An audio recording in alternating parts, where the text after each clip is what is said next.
এই লগইন এ ক্লিক করবেন। লগইন এ ক্লিক করার সাথে সাথে এরকম একটা ইন্টারফেস নিয়ে আসবে। এখানে দেখেন এই যে রেজিস্ট্রেশন করুন, এখানে ক্লিক করে আপনাকে রেজিস্ট্রেশন করতে হবে। এখানে দেখতে হবে আপনাকে আপনার নামটা দিতে হবে, আপনার জন্ম নিবন্ধন বা ন্যাশনাল আইডি কার্ডে যেভাবে নাম আছে বড় হাতের অক্ষর সেভাবে কিন্তু আপনাকে এখানে ফিল আপ করতে হবে। দেন তারপরে এখানে আপনার এই ন্যাশনাল আইডি কার্ড দিয়ে নিবন্ধিত, যদি ন্যাশনাল আইডি কার্ড দিয়ে নিবন্ধন করেন তাহলে ন্যাশনাল আইডি কার্ড দিয়ে নিবন্ধিত সিম লাগবে। আর যদি জন্ম নিবন্ধন দিয়ে করেন তাহলে বাবা মার একজনের মোবাইল নাম্বার হলেই হবে। তারপরে এখানে যেখানে এই ক্যাপচারটা আছে এই ক্যাপচারটা এখানে দিতে হবে। তারপরে সাবমিটে ক্লিক করলে আপনাকে যে এখানে প্রদত্ত নাম্বারটা আছে এই নাম্বারে কিন্তু একটা ওটিপি যাবে। ওটিপির মেয়াদ থাকবে 2 মিনিট। 2 মিনিটের মধ্যে আপনাকে এখানে ওটিপিটা দিতে হবে। ওটিপির মিনিং হলো ওয়ান টাইম পাসওয়ার্ড, বুঝতে পারছেন?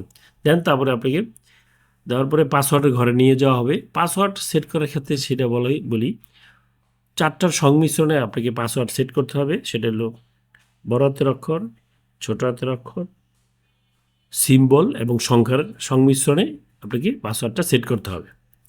তো আমরা লগ ইন পেজে চলে যাই। এই যে আমাদের মোবাইল নাম্বারটা, ঠিক আছে? তা পাসওয়ার্ডটা কীভাবে সেট করতে হবে আপনাদের দেখিয়ে দিই, যে বড় হাতের অক্ষর ছোটো হাতের অক্ষর দিয়ে আপনারা সেট করবেন। তারপরে আমরা ক্যাপচারটা দিতেছি, এরকম একটা ইন্টারফেস চলে আসবে। আসার পর এখানে দেখেন আপনার প্রোফাইলের অগ্রগতি মাত্র 20%, ঠিক আছে? এটাকে আপনাকে ভেরিফাই করতে হবে, না হলে কিন্তু আপনি এখান থেকে কোনো কাজই করতে পারবেন না। মিউটেশন, এই যে ভূমি উন্নয়ন কর, ভূমি রেকর্ড ও ম্যাপ, ভূমি অধিগ্রহণ কোনো সার্ভিসই আপনাকে নিতে পারবেন না। এই যে দেখেন আমরা যদি এখানে ক্লিক করি, এই যে লেখেন এই সেবা গ্রহণের জন্য আপনার অনুগ্রহ করে আপনার প্রোফাইল জাতীয় প্রযুক্তি তথ্য হালনাগাদ করুন। এখানে জাতীয় প্রযুক্তির কথা বলা হয়েছে, বুঝতে পারছি? তাহলে আমরা চলে যাই প্রোফাইলে। এই যে এখানে প্রোফাইল, এখানে দেখেন এই যে দেখেন দুটো অপশন আছে ভেরিফাই করার, দুটো অপশন, একটা হলো জাতীয় পরিচয়, একটা হলো জন্ম নিবন্ধন। আগে এই জন্ম নিবন্ধন ঘরটা ছিল না, হ্যাঁ, আগে ছিল জাতীয় পরিচয়। তো আমরা এখানে জন্ম নিবন্ধন দিয়ে ভেরিফাই করব, বুঝতে পারছেন? তো জন্ম নিবন্ধনে ক্লিক করব।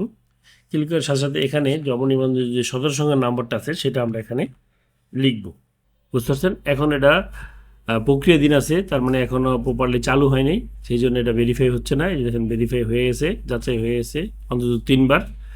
তো এটা যাচাই হয়ে গেলে এখানে অটোমেটিক এই ঘরগুলো ফিল আপ হয়ে যাবে, পিতার নাম, মাতার নাম, এগুলো সব ফিল আপ হয়ে যাবে। এইটা তো আমরা লিখছি, আর নামগুলো সবগুলো ফিল আপ হয়ে গেলে আপনি এখান থেকে কি সার্ভিসটা নিতে পারবেন এবং মিউটেশন করতে পারবেন, খাজনা দিতে পারবেন এবং ভূমি উন্নয়ন রেকর্ডের পর্চার জন্য আবেদন করতে পারবেন। এই ছিল আমাদের আজকে টিউটোরিয়াল। আপনাদের যদি বুঝতে সমস্যা হয় সেক্ষেত্রে কমেন্ট বক্সে জানিয়ে দিবেন, আর যদি ভালো লাগে অন্তত একজন বন্ধুর সাথে শেয়ার করবেন। থ্যাংক ইউ, দেখা হবে আরেকটা টিউটোরিয়ালে। আল্লাহ হাফেজ।